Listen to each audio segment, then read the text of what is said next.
हाँ, नमस्ते मित्रों।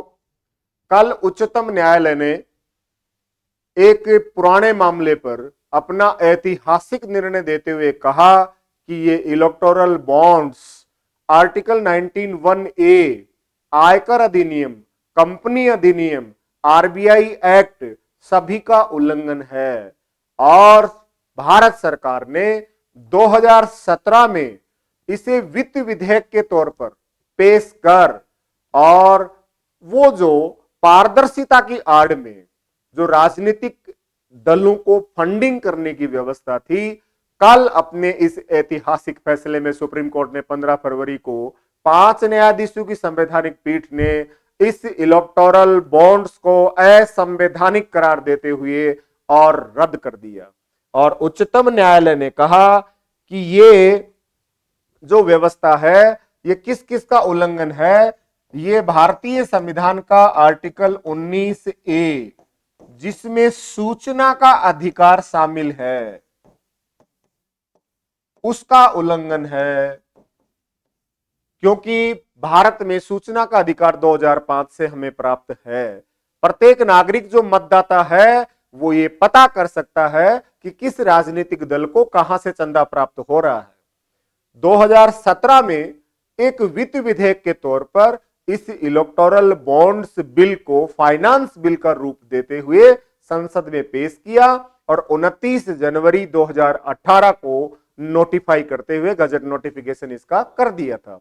और तब से लेकर के अब तक राजनीतिक दल इस इलेक्टोरल बॉन्ड्स के माध्यम से अवैध रूप से वसूली करते आ रहे थे।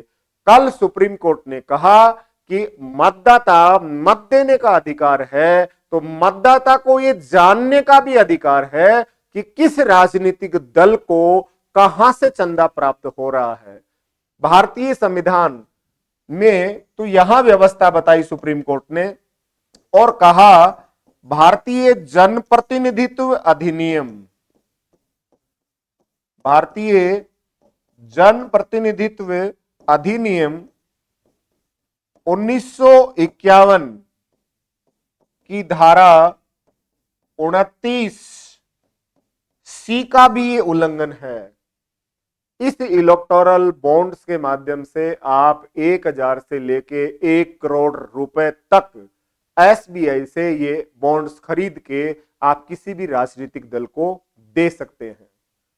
अतः कई जेम्स बॉन्ड बने फिर रहे थे, हवा में उड़ रहे थे हेलीकॉप्टर से, जनता का पैसा है।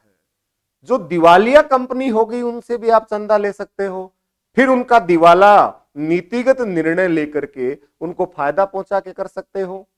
अतः ध्यान दीजिए, सबसे ऊपर हमारा संविधान है और इसका उल्लंघन किसी को भी करने की अधिकारिता नहीं है। और इसीलिए हमारा संविधान न्यायपालिका की स्वतंत्रता को संविधान का मूल ढांचा कहता है और कल न्यायपालिका की स्वतंत्रता हमें देखने को भी मिली। जो फाइनेंस बिल के रूप में पारित था उसको रद्द कर दिया है। इससे पूर्व 99वां संविधान संशोधन अधिनियम 2014 भी सुप्रीम कोर्ट ने रद्द कर दिया था। वहां भी न्यायपालिका की स्वतंत्रता को संविधान का मूल ढांचा मानते हुए और एनजेसी को रद्द कर दिया। अतः किसी भी दल नेता के उद्देश्य से जैसे जनता को दिख रहे हैं दिखावा के तौर पर, वैसा वास्तविक भी होना चाहिए, लेकिन ऐसा नहीं है। कथनी और करनी में अंतर है। तो कल उच्चतम न्यायालय ने ऐसा निर्णय दिया तो ये संविधान की अनुपालना होनी चाहिए। ठीक है मित्रों, देखते रहिए। कुछ बच्चे कह रहे थे सर ये इलेक्टोरल बॉन्ड्स क्या है, तो उसके लिए एक छोटा सा वीडियो मैंने बनाया। Okay, thank you.